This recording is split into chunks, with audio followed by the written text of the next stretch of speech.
Vamos a leer Marcos capítulo 15, desde el versículo 6 hasta el versículo 20, pero vamos a poner nosotros nuestra atención en el versículo 10. Vamos a compartir esta reflexión, este sermón en el nombre de Jesús, para la gloria del Padre, del Hijo y del Espíritu Santo. Amén. Amén. Muy de mañana, habiendo tenido consejo los principales sacerdotes, con los ancianos, con los escribas y con todo el concilio, llevaron a Jesús atado y le entregaron a Pilato. Capte toda la maquinaria de la religión, cómo se cohesionaron, cómo se unieron. ¿Sabe qué usted mi hermano, que aquí se unieron los que nunca se unían?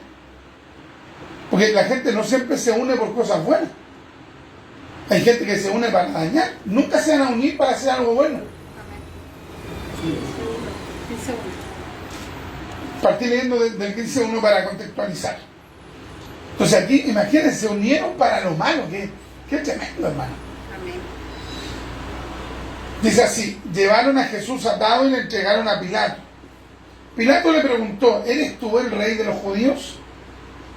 Respondiendo él, le dijo: tú lo dices. Y los principales sacerdotes le acusaban mucho. Otra vez le preguntó Pilato, diciendo: ¿nada respondes? Mira de cuántas cosas te acusan. Mas Jesús ni aun con eso respondió. De modo que Pilato se maravillaba. 6. Ahora bien, en el día de la fiesta les soltaba un preso, cualquiera que pidiesen. Esa era la costumbre. Y había uno que se llamaba Barrabás, preso con sus compañeros de motín, que habían cometido homicidio en una revuelta. Y viniendo la multitud, comenzó a pedir que hiciese como siempre les había hecho. Y Pilato respondió diciendo: ¿queréis que os suelte al rey de los judíos? Porque conocía que por envidia la habían entregado a los principales, porque conocía que por envidia la habían entregado los principales sacerdotes. Mas los principales sacerdotes incitaron a la multitud para que le soltase más bien a Barrabás. Incitar, es una palabra muy interesante, incitar. Respondiendo Pilato, les dijo otra vez: ¿qué pues queréis que haga del que llamáis rey de los judíos? Y ellos volvieron a dar voces: crucifícale, crucifícale. Y Pilato, queriendo satisfacer al pueblo, le soltó a Barrabás y entregó a Jesús, después de azotarle, para que fuese crucificado.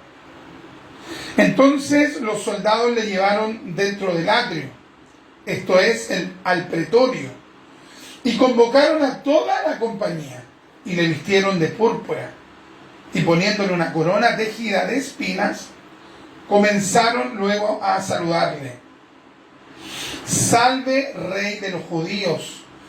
Y le golpeaban en la cabeza con una caña, y le escupían, y puestos de rodillas le hacían reverencias. Qué tremendo, hermano. Después de haberle escarnecido, le desnudaron la púrpura y le pusieron sus propios vestidos y le sacaron para crucificarle. Señor, le damos gracias por esta lectura de la palabra. Solamente al leer la palabra uno queda estremecido. Padre mío, prepare nuestros corazones, nuestras vidas, nuestra alma. Prepare, Padre mío, nuestro ser. Queremos en recibir la administración de su gloriosa palabra. Palabra santa, palabra excelsa, palabra sublime. Padre mío, coloque la disposición en nuestro ser para recibir la palabra. Señor, llévese toda distracción de nuestra mente, todo pensamiento contrario a su voluntad, llévese. Padre, coloque la humildad, la sumisión, la sujeción a su palabra. Padre mío, use mi vida a pesar de mis debilidades, de mis limitaciones, de mis grandes limitaciones y úseme por misericordia en el nombre de Jesús. Amén, amén y amén. Dame gloria al Señor. Gloria a Dios. Gloria, gloria, gloria a Dios. Gloria al Señor para siempre. Gracias a su asiento, mi querido hermano, hermana. Entonces quiero que podamos meditar en este episodio, que es uno de los episodios más terribles. Sabemos que el episodio más terrible fue el de la crucifixión en sí. Eso es como el punto álgido, el punto más alto de la tortura que vivió el Mesías por nosotros. Pero tenemos que entender que esta tortura parte mucho antes. Este momento, digamos, de presión psicológica, de persecución, de hostigamiento, partió mucho antes. Esto fue mucho antes. Recuerda que durante todo el ministerio de Cristo hubo gente que estuvo atenta, no a la palabra, viendo los tremendos milagros, viendo las tremendas sanidades, viendo a la gente cómo era transformada. Impresionante.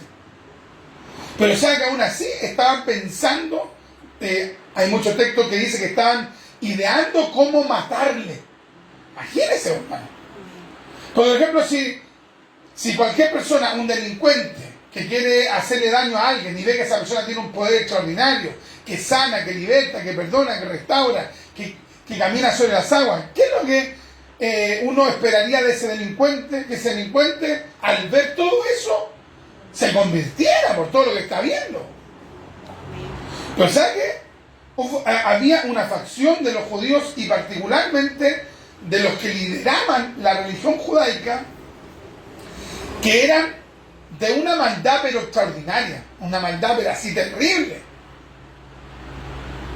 Y nótese que por lo general las cabecillas, los que dirigen movimientos, que son personas malvadas, puede ser un dictador, puede ser el líder de una secta, puede ser un tirano, puede ser el líder de una banda, por lo general no son ellos los que ejecutan las cosas.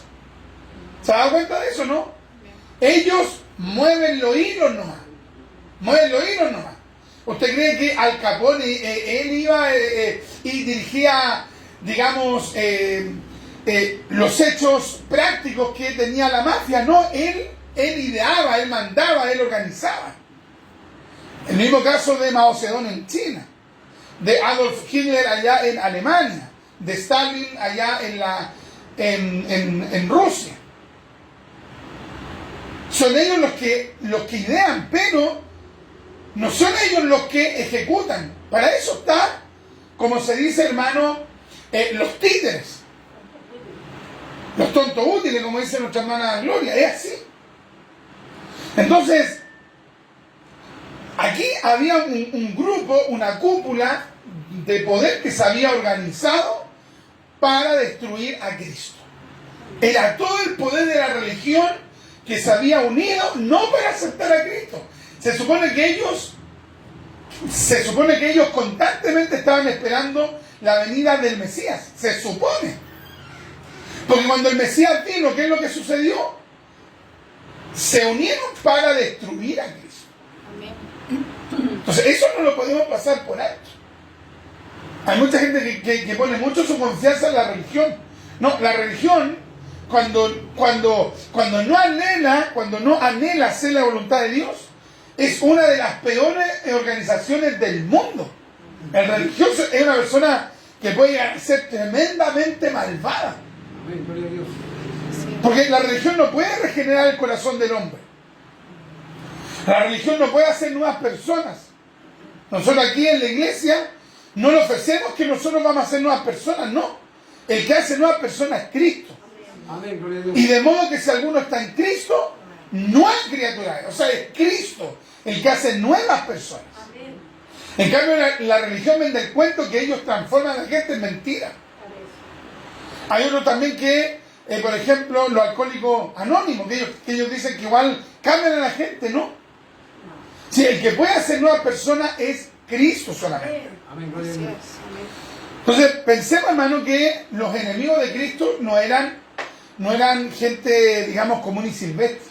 No, eran personas que tenían poder, eran personas que tenían autoridad, eran personas que gobernaban. O sea, es lo mismo que usted tenga como enemigo al vecino del pasaje, que eso ya es terrible, a que usted tenga como de enemigo a un general del ejército. No es lo mismo.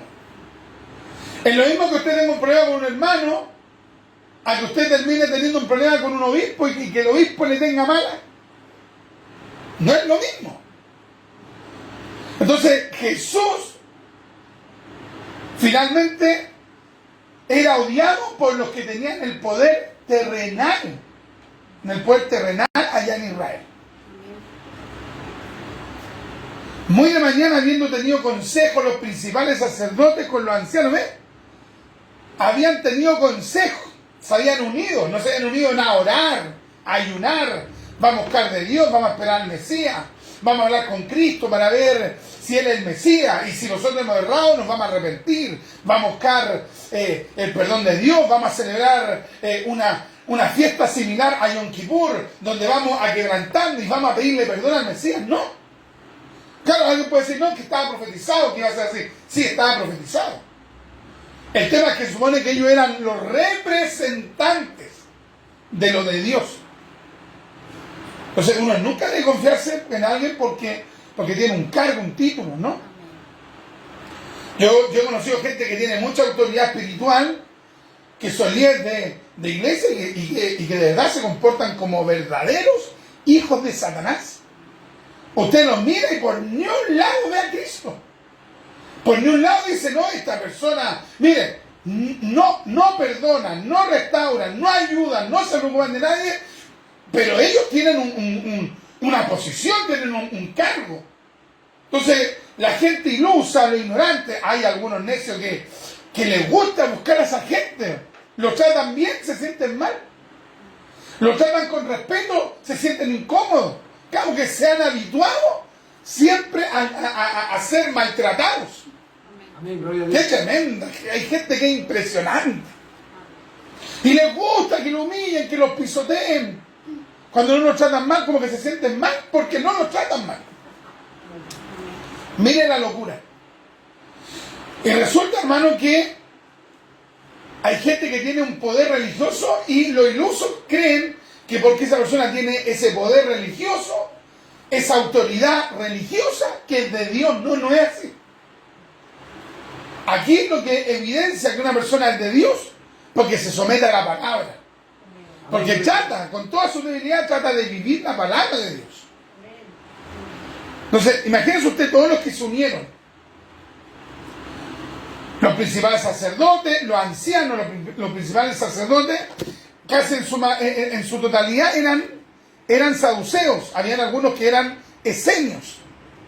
Cuando aquí dicen con los ancianos, casi la totalidad de los ancianos eran fariseos. Entonces ve cómo se articulaba la religión. Saduceos y fariseos nunca se pasaron. Estos dos movimientos del judaísmo, entre ellos siempre se aborrecieron, siempre se miraron despectivamente. Pero mire, para irse en contra de Cristo, dejaron de lado las diferencias. Entonces, no todas las unidades son de Dios. Hay unidades que se dan por el mal, por hacer daño. Hay movimientos, por ejemplo, entre ellos se aborrecen, pero, por ejemplo, en los partidos políticos, pueden ser todos de izquierda, los otros todos de derecha, pero entre ellos no se pasan, se muerden. Pero con tal de que no salga alguien que no es, digamos, de su cosmovisión, son capaces de unirse con ese que aborrece. Entonces, las unidades no siempre reflejan algo positivo. Aquí se están uniendo para hacer el mal. ¿Ve? Y luego dice, con los escribas, encima los intelectuales, y con todo el concilio. Imagínense. O sea, toda la gente que tenía poder en Israel se había unido con una causa: destruir a Cristo. Entonces nosotros no debemos pasar por alto que el cristianismo siempre va a estar contra, o siempre va a ser aborrecido, porque no es que uno esté en contra del sistema por querer ser un revolucionario, no, es que uno tiene una cosmovisión, tiene una fe, una doctrina, y esa doctrina no calza, no es compatible con la visión del mundo, no es compatible. Amén, gloria a Dios. Aunque aquí salga una buena, una mala constitución, como salga, pero nosotros tenemos ya una constitución superior que es la Biblia.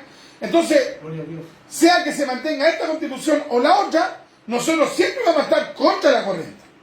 Amén, amén, gloria a Dios. Y gente obviamente está pensando que se rechace este proyecto de constitución. Pero no significa que la constitución que hay ahora sea fielmente evangélica, porque no es fielmente evangélica. Tiene cosas compatibles con la fe evangélica. Pero nuestra constitución superior es la Biblia. Amén, gloria a Dios. Entonces nosotros debemos tener claro esto, que así como atacaron a Cristo, la religión, la sociedad, la política nunca va a aceptar el cristianismo. En estos países donde el cristianismo goza de tan buen estatus, eso ya es para dudar. Mucha alianza entre los pastores, los obispos, con los políticos, mucho reconocimiento, mucho espacio para la iglesia evangélica, raro. Ustedes me digan, raro. Si a Cristo lo rechazaron, si a la iglesia las persiguieron en el primer siglo, ¿cómo ahora van a estar recibiendo galardones? Raro.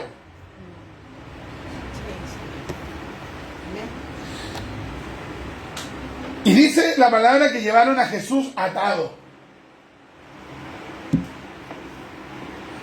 Y le entregaron a Pilato. Imagínense el escenario. Al dueño del universo, al creador del universo, junto al Padre y al Espíritu Santo, unos pecadores, unos seres pecadores, unos seres faltos, unos seres perversos, ellos atan al dueño del universo. Es una cosa impresionante. Piense usted eso. Que al dueño del universo, ¿qué dice Génesis? Que el creador dijo, hágase la luz, y fue hecha la luz. Declaró la palabra creativa y se crearon las cosas. La segunda persona de la Trinidad, el Verbo, era dado por seres pecadores totalmente insignificantes en poder, en majestad. Cuando le pusieron esas marras, ¿usted cree que Jesús no podría haber mirado esas marras y haberlas deshecho? Podría haber mirado a esa gente. ¿Se acuerda cuando se comenzaron a burlar de Eliseo? Amén, gloria a Dios. ¿Qué es lo que hizo Eliseo? ¿Sí? Maldito. Los maldijo. Malditos de Jehová, los maldijo a esos jóvenes irreverentes. ¿Y qué es lo que pasó? Aparecieron unos osos y los despedazaron. Jesús podría haber hecho aparecer leones, se los comen a todos. Pues aquí vemos, hermano, el amor del Mesías. Aguantar todo eso, hermano. Aguantar todo eso, que es una cosa que uno queda realmente impresionado, hermano. A mí no me impresionan las corporaciones, las instituciones, ni el conocimiento bíblico de alguien, ni el auto, ni la casa. A mí me impresiona a Cristo, hermano. Amén, gloria a Dios. Cristo, cómo Él, hermano, soportó tanto, únicamente por amor a nosotros, por amarnos. Qué tremendo Dios, glorioso, excelso, sublime, majestuoso, bendito por los siglos de los siglos. Qué tremendo, hermano. Y ahí el Señor fue humillado, fue cuestionado por Pilato, por los religiosos. Solo, porque usted sabe. Y considere usted, hermano, que ¿cómo se sabe todo este proceso? En este proceso estuvieron los apóstoles con él. No están los apóstoles ahí. Y Pedro se quedó como de lejito o no, pero él no estaba in situ ahí. Solo. Este proceso lo pasó solo.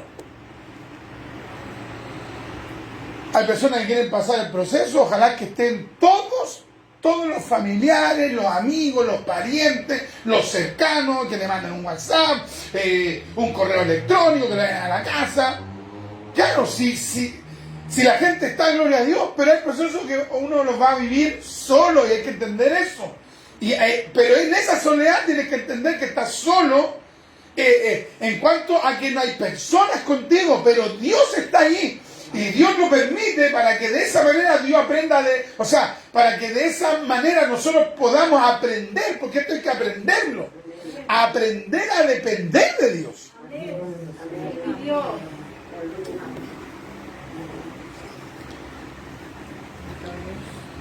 No me mandaron un mensaje, se amurran, no me aman. ¿Cuánta gente dice, no voy más a la iglesia porque nadie me llamó? Y uno dice, claro, la iglesia tiene que cumplir un rol social, llamar a los hermanos, ¿cómo están? Pero ¿cómo tu fe congregacional, tu fe y tu vida congregacional va a depender de que te llamen, que te busquen? ¿Cómo? O sea, ¿tú te estás sirviendo de los hermanos o tú estás sirviendo a Dios? Amén, gloria a Dios. Amén.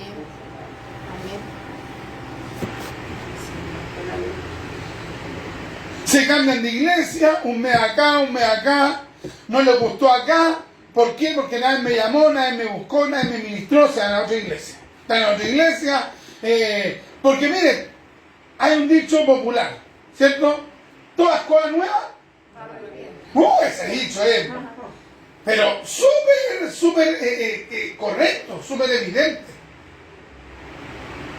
Entonces, la gente cuando llega a una iglesia, todo lindo, todo hermoso, son todos espirituales, son todos ángeles, arcángeles, serafines, querubines, seres vivientes, el pastor es un santo, el líder es un santo, y pasan los meses.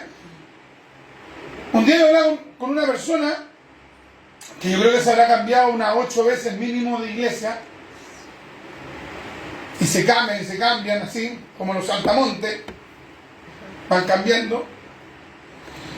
Y la persona me decía, no, si ahora sí que encontré como una iglesia, pero casi yo lo veía que hacía así. Tremenda. Yo le dije a esta persona, espere un poco, no dé una opinión tan rápido. Esto se tiene que evaluar en el tiempo. Es como cuando los novios recién se casan, todo espectacular. Se casó el matrimonio ya, pero esperemos en 5 años más, en 10 años más, están tan unidos, porque ahí se va a ver en el tiempo. Entonces hay gente, hermano, que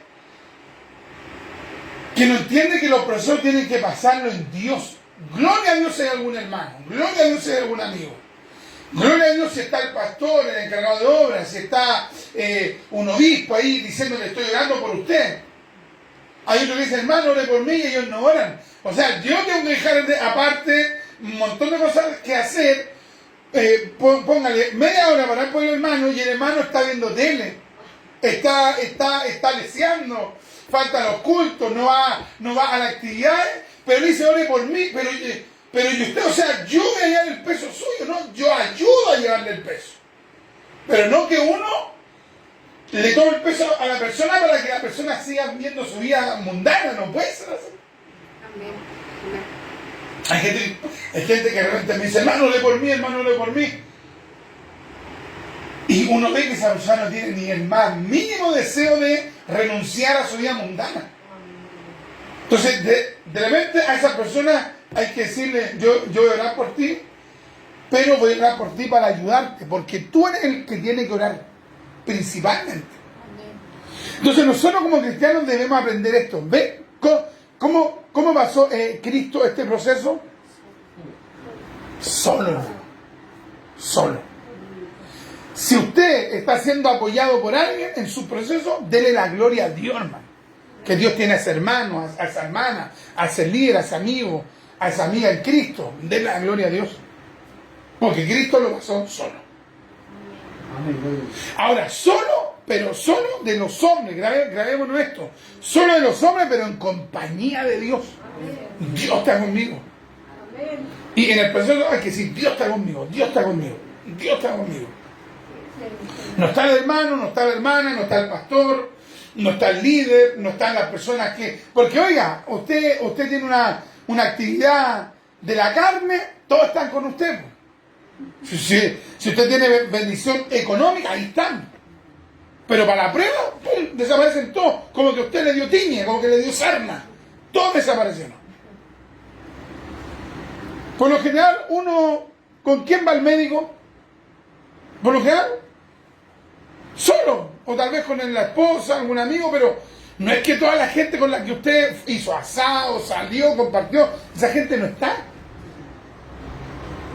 La gente cuando está hospitalizada, ¿cuándo la van a ver? Los primeros días. El primer día hay como una barra. La gente no sabe si es la garra blanca o son los de abajo. Están todos juntos ahí, esperando a una persona.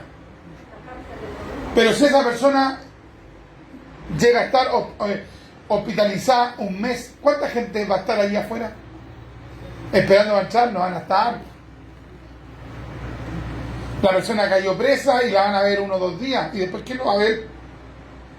La mamá nomás. La abuelita, sí, alguien que lo quiera, pero ya mucho. La gente abandona, hermano. La gente deja, eso hay que tenerlo claro. Entonces hay que fortalecerse en Dios. Aunque mi padre y mi madre me dejare, con todo Jehová me recogerá. Dios está conmigo.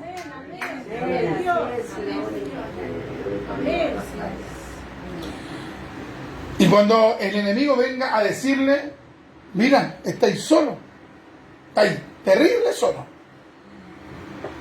uno debe decirle, no, Dios está conmigo.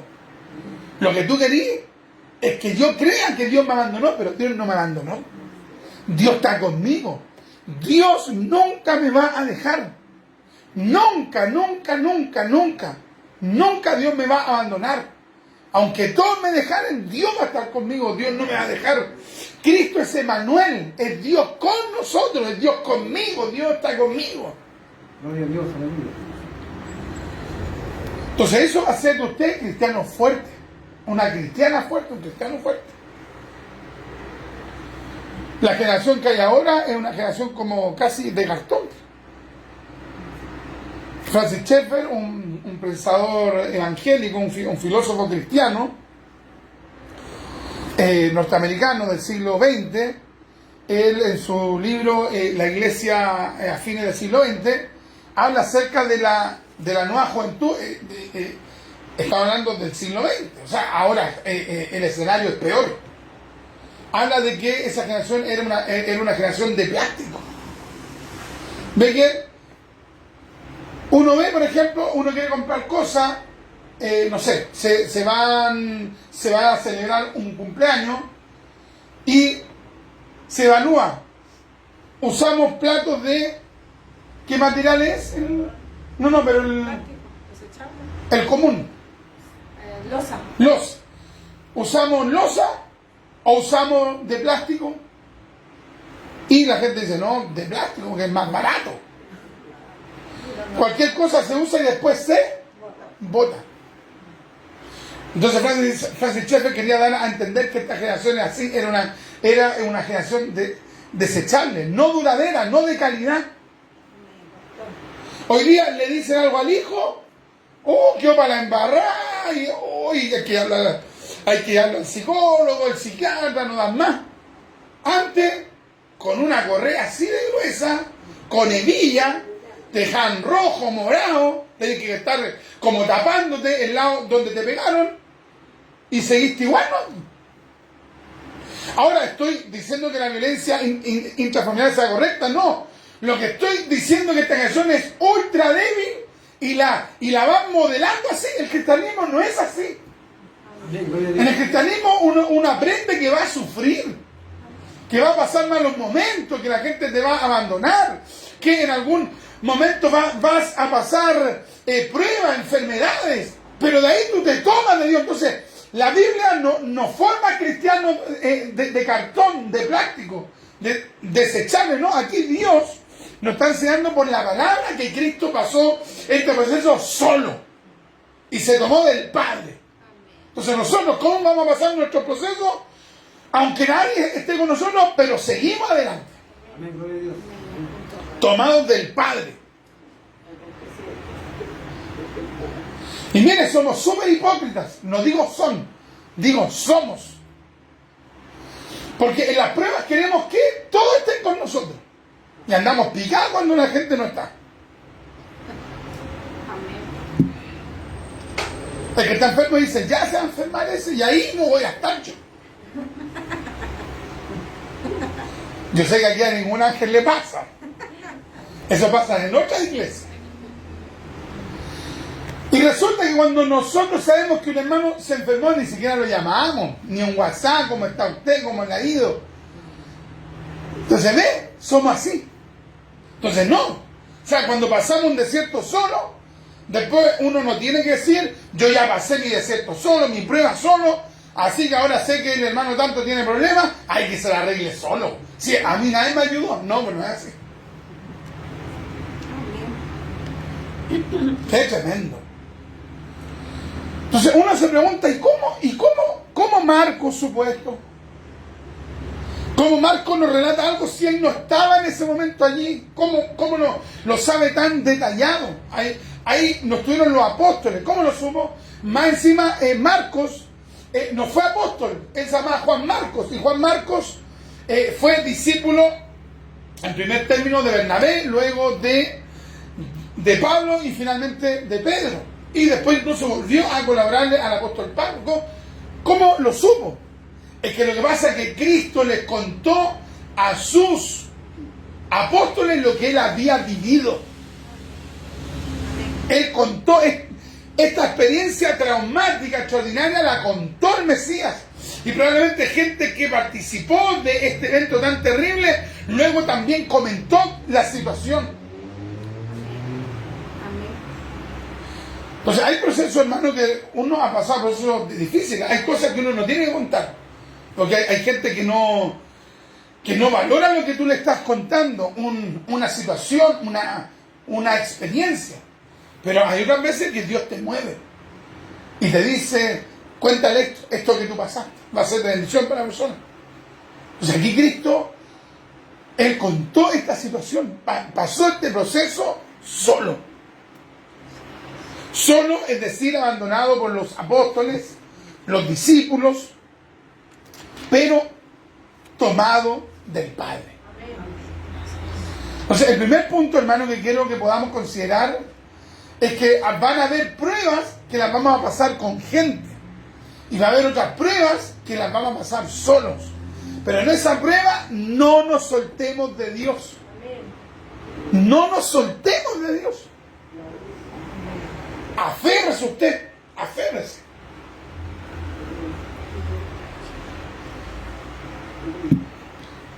Un día estaba estudiando esa palabra de Jacob cuando dice que se tomó cierto del ángel. Y el ángel de Jehová le dijo, suéltame, que rayará algo, está amaneciendo, déjame irme. Y el que le dijo, no te soltaré hasta que me bendiga.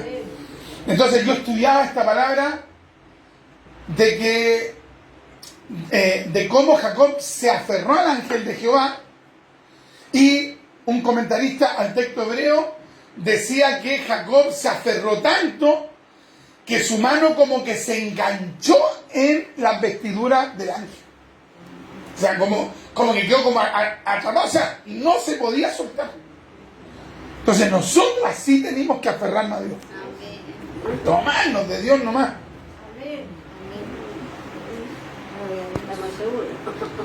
Tomados de Él. En esta prueba me tomo de Él. En esta enfermedad me tomo de Dios, me tomo de Dios. En verdad todos me dejaron, pero Dios no me dejó. Estoy con Dios, estoy con Dios, estoy con Dios. Dios mi guía, Dios mi amparo, Dios mi fortaleza, Dios mi pronto auxilio en las tribulaciones. Y recordar la palabra, recordar textos bíblicos, aferrarse a las promesas de Dios.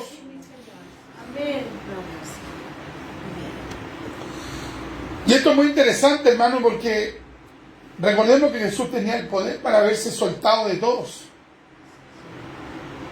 Por ejemplo, si usted tuviese el poder, cuando digo soltarse, es decir, soltarse de la amarra y derrotar a todos sus enemigos. Jesús podía hacer eso. Si usted tuviese el poder para salir de una prueba, usted saldría de la prueba. Si usted tuviera el poder para que la prueba terminara así de inmediato, usted lo haría. Yo lo haría. Jesús podía, pero él no lo hizo. Por amor. ¿Se da cuenta? No, o sea, eso nos permite dimensionar más lo que Cristo hizo. Él podía evitar eso, pero no lo evitó por amor. Si usted tuviese el poder de evitar sus pruebas, por ejemplo, si de aquí en adelante Dios le dijera desde hoy día te doy la capacidad, el poder para evitar las pruebas, ¿qué es lo que haríamos nosotros? Todas las chicas, las medianas, las grandes, todas. Pero ¿cuánto perderíamos espiritualmente todo esto? Porque Dios en las pruebas nos va modelando. Va haciendo una obra en nosotros. Entonces hay cosas que, aunque uno quiera que nos sucedan, Dios con un propósito superior, porque uno se pregunta, pero ¿por qué estoy viviendo yo esto si yo soy hijo de Dios? Yo amo al Señor y ¿por qué me está pasando esto? Encima me está pasando hace años. ¿Por qué? ¿Por qué motivo? No lo entiendo. No, es que hay cosas que van a venir por medio del sufrimiento únicamente, del dolor. Pero ¿cómo pasó el Cristo todo ese proceso? ¿Cómo lo profetiza Isaías? Como oveja fue llevada al matadero. O sea, no abrió su boca, calladito. Oye, eso ya es espiritualidad superior. ¿Cómo pasamos nosotros la prueba? Nunca callado, hermano. Alegando, reclamando, cuestionando. Algunos son un poco más espirituales y no llegan a exteriorizar la rabia que sienten. Pero, y la mente, los pensamientos que salen en la mente. Pero el Señor, como cordero, fue llevado al matadero. Calladito, y experimentó lo que el Padre había determinado para salvarnos a nosotros.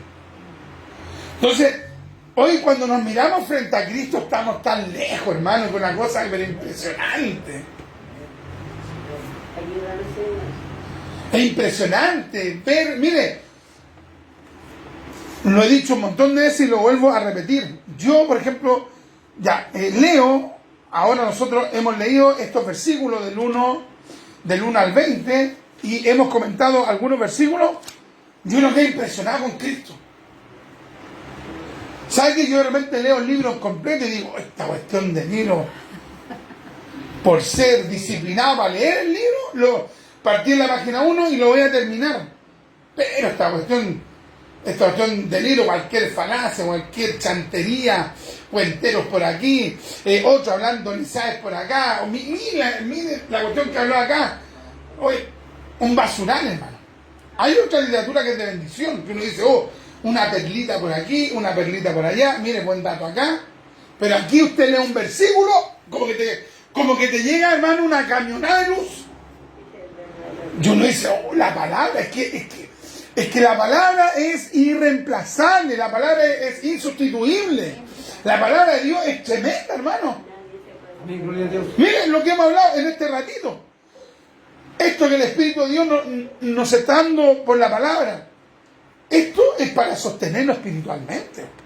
Amén.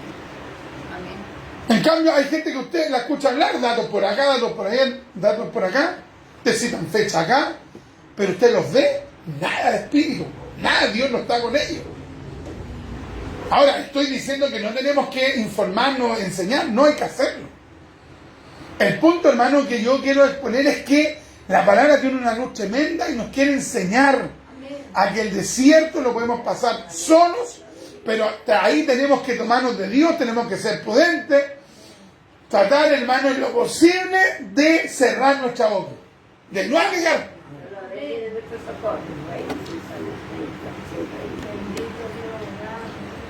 Bendito sea Dios. El ejemplo de Cristo. Y mire, Pilato lo cuestiona y dice, mas Jesús ni aún con eso respondió. De modo que Pilato se maravillaba. ¿Ve? llegó un momento que ni siquiera le respondió al que tenía el poder o que representaba a Roma. Guardó silencio. Jesús podría haberle dicho, ya, pues arreglémonos, lleguemos a la buena, mira, yo por un tiempo me desaparezco, me voy a ir a Damasco, me voy a ir a Siria, voy a pasar un tiempo en Fenicia, voy a irme hacia Asia, voy a alejarme un poco de esto y después con el tiempo vuelvo de nuevo. Nada, el Señor se da cuenta que el Señor no pide por él. Ayer nomás mi mamá me contaba de un testimonio de una persona que se puso bien chola o violenta, digamos, con los carabineros. Y el carabinero lo aguantó, lo subió, lo bajó el tipo. Finalmente el carabinero se aburrió y lo tomó detenido, esposado. Después la persona le suplicó que por favor, que ahora sí, que nunca más, que desde ahora sí voy a cambiar, nunca más le va a faltar la autoridad a los carabineros. ¿Ve? Cuando ya se vio presionado, suplicó por su liberación. Pero ¿sabe que Cristo tuvo en ese momento a la persona que lo podía liberar? Porque ¿quién podía liberar a Cristo? Pilato, él tenía el poder. Y la esposa de Pilato, ¿sabe qué? Tenía como respeto hacia el cristianismo, hacia el movimiento que se estaba formando allí por el Mesías. ¿Qué es lo que le dijo la mujer? No te metas con ese hombre. O sea, Jesús podría haber entrado por ese lado. Oye, pero si tu esposo igual respeta el movimiento que estoy levantando, humanamente podría haberle dicho eso. Pero ¿sabes que Jesús no le dice nada?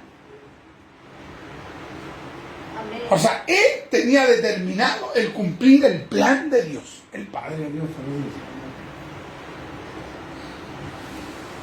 Entonces, ¿saben lo que uno tiene que decir? Esta prueba que estoy viviendo me duele, quiero que Dios me liberte de esto, quiero que Dios me sane, quiero que Dios me abra puertas, pero Señor, sáneme, libéreme, ábrame puertas luego de que usted cumpla su propósito que quiere cumplir conmigo con este proceso. ¿Se da cuenta, no? O sea, esa debería ser nuestra visión. Sáneme, libéreme, restáureme, pero cumpla usted en mí lo que usted ha determinado con este proceso. Es impresionante Cristo, hermano. La gente realmente va y habla con las autoridades. Oye, mira, tú conocías al juez, tú conocías a esta persona que manda ahí. Ya, pues, tú sabes, tú me ayudáis, una mano, ve que hay dichos que son, como hemos mencionado algunos dichos, una mano lava la otra. ¿Y después qué dice? Y las dos las ven clarito. Clarito. Pero esa visión no está en Cristo. Hasta el final queriendo cumplir el plan de Dios. Y lo cumplió.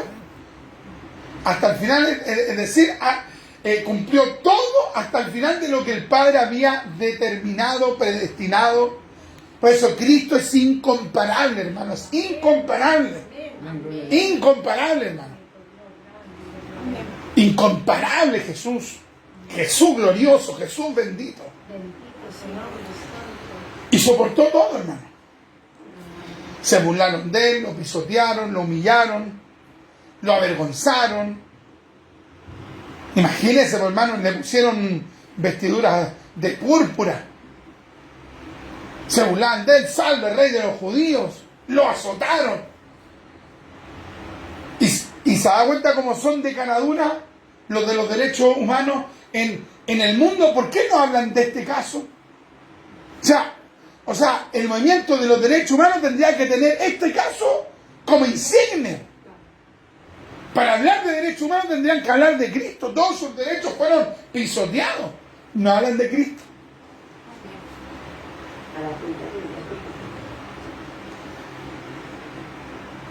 Pero ahí estuvo Jesús, guardó silencio, soportó todo y Dios, hermano, estuvo con él. Y llegó incluso a un momento en el cual se perdió esa comunión con el Padre. Como dicen los teólogos, un momento un momento de la eternidad, no hubo comunión entre el Padre y el Hijo, un momento en la eternidad. Cuando Jesús dijo, Padre, ¿por qué me has desamparado? ¿Por qué me dejaste? ¿Por qué me abandonaste? Pero fue un momento. ¿Y sabe cuál es la razón bíblica y teológica? Porque en ese momento se había descargado sobre el Hijo todo el pecado nuestro. Y el Padre no puede tener comunión con el pecador. Perdón, con el pecado. Entonces, ¿qué es lo que sucedió? Sucedió que en ese momento hubo un instante de que no hubo comunión. Pero todo planificado, ¿se da cuenta? ¿Cómo es Cristo, hermano, sometiéndose al plan determinado por la Trinidad? El Padre, el Espíritu Santo y Él. Es una cosa con lo que es impresionante, pero aún Cristo allí siguió siendo fiel al plan de Dios. Ahora pensamos, hermano, en todo esto que hemos relatado, hermano, y mire lo que dice Pilato, hermano. Pilato, ¿qué es lo que dice? Porque conocí, a ver, verso 9, y Pilato le respondió diciendo, ¿queréis que os suelte al rey de los judíos? Verso 10, porque conocía que por envidia le habían entregado los principales sacerdotes. O sea, imagínense todo lo que puede experimentar una persona por un envidioso. Entonces, este es el otro punto, hermano, que quiero que nos detengamos antes de culminar. Los envidiosos son terribles, hermano. El envidioso, hermano, el envidioso es una persona maliciosa, hermano. O sea, ve todo lo que, mire, tratamos de abordar harto el proceso de Cristo, irlo mencionando, comentándolo, pero el punto es que nos detengamos por la causa que provocó eso. Ve que está el concepto causa y efecto. Este es el efecto. La tortura de Cristo, la humillación de Cristo, todo ocurrió por que un grupo de envidiosos se unieron para destruirlo. Entonces, la causa, el factor que lo provocó fue la envidia. Entonces, nosotros tenemos que tener cuidado, hermano. Estos envidiosos ya probablemente la mayoría está en el infierno. Anás y Caifás probablemente están en el infierno. Pilato lo mismo. Pero ¿qué es lo que pasa, hermano, cuando la envidia quiere entronarse en nuestro propio corazón? Cuando uno tiene envidia con alguien, uno tiene que combatir eso. Porque esa envidia te puede llevar a querer destruir a esa persona. Entonces, cuando ya hay atisbo, hay señales de envidia, cuidado. Por ejemplo, si uno ve que a un hermano le va bien en lo económico, se compró un auto, una casa, un vehículo, gloria a Dios. O sea, mi sentir natural debería ser yo darle gracias a Dios por lo que Dios le dio a mi hermano. Amén. Amén. Dios está usando a un hermano, a una hermana para predicar, para anunciar el evangelio, para ir a ver a los pobres, cualquier otra en la iglesia. Uno debe evaluarse. Si eso a mí me molesta, raro. Algo hay algo. Si yo me doy cuenta que eso me molesta, de inmediato tengo que orar. Señores, esto no es suyo. Esto no es suyo, Padre mío, porque yo tengo que gozarme. Si yo veo que un hermano está bendecido o un hermano se sanó de una enfermedad, ¿qué es lo que debo hacer yo? Gozarme. Decir, oh, qué bendición, cómo Dios lo está haciendo, cómo Dios ha hecho esta obra. ¿Se dan cuenta, no? Entonces, los envidiosos provocaron esto, algo nefasto, la destrucción, hermano. La destrucción de una persona. Ahora, Dios, gracias de que esta persona no era cualquier persona, era Cristo. Él entregó su vida, pero Él resucitó al tercer día. Pero cuánto envidioso, hermano. Por ejemplo, José, ¿qué es lo que le pasó a José? Su hermano lo vendieron por envidia. ¿Entonces? La envidia es terrible, hermano. Por ejemplo, entre los hermanos sanguíneos, entre los primos, entre los hermanos de iglesia, no puede haber eso. Si son cristianos, no. Dios bendiga a esa persona, amén. Y si no me estoy gozando, voy a orar, Señor, saque esto de mí. Tengo que alegrarme. Tengo que gozarme, Padre mío. Entonces, ve, Anás y Caifás, hermano, eran líderes del judaísmo. Líderes del judaísmo. Imagínense los líderes que tenía el judaísmo. Entonces, con dos envidiosos terribles, imagínense cómo eran los feligreses. Entonces, no, nosotros tenemos que gozarnos de la bendición de otros. ¿Ve? Porque si no podemos llegar a dañar mucho a una persona. Yo nunca he escuchado a alguien que me diga, hermano Richard, ¿sabe? Le pido oración. Ore por mí porque soy súper envidioso. Nunca he escuchado eso. Te supiera como llego a transpirar de la envidia. Me da rabia, hermano. No, nunca. Yo nunca he visto que en una iglesia que digan vamos a hacer un llamado al altar, a la parte delante del púlpito, para orar por liberación por todo lo envidioso. Nunca he visto eso. Pero está lleno, hermano. Entonces que Dios vaya tratando en nuestro ser. Que Dios trate en nuestro ser, porque eso es parte de la naturaleza caída del hombre. Eso tenemos que extirparlo de nosotros. Porque si no podemos causarle mucho mal a alguien. A la persona. Pero ¿sabe que por último la persona es la persona? Pero ¿qué es lo que pasa cuando tú le haces daño a una persona que no tiene arte ni parte? Si tú tenías el sentimiento. Pero el envidioso llega a hacer cosas. Si no se aguanta y hace algo contra ti. Y como bien decía nuestra hermana Gloria, pero también el problema lo tiene la persona porque la persona se va destruyendo. Yo me acordaba, hermano, que un día nosotros nos compramos un vehículo y yo fui a mostrarle el vehículo a una persona que se suponía que se alegraba. Y yo me bajo del vehículo y yo le digo, mire, la bendición que me dio el Señor. Y la persona se le desfiguró la cara. Yo así pero así como, qué terrible, como que su cara me estaba diciendo, qué terrible.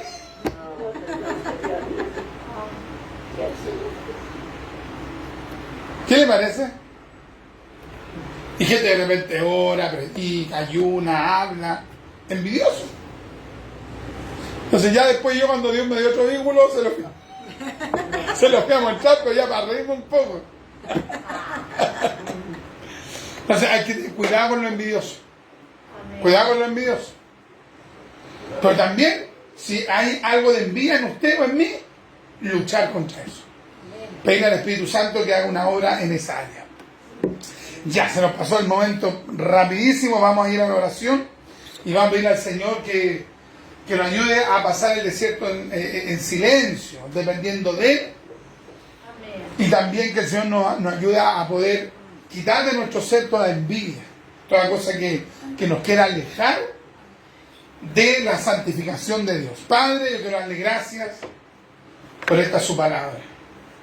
Su palabra es verdad, su palabra es espíritu, su palabra es vida, Padre mío. Gracias porque usted nos ha permitido compartir esta palabra. Señor, ayúdenos a poder aprender a pasar el desierto, la prueba, guardando silencio, esperando solo en usted, Padre mío. Ayuda a mis hermanas, a mis hermanos a tomarse de Dios, a aferrarse a Dios. Ayúdenme a mí, mi Señor eterno, a aprender, Padre mío, a esperar en usted, mi Señor. Tantas veces hemos buscado, Padre mío, ayuda en las personas cuando debimos de haber buscado solo su ayuda.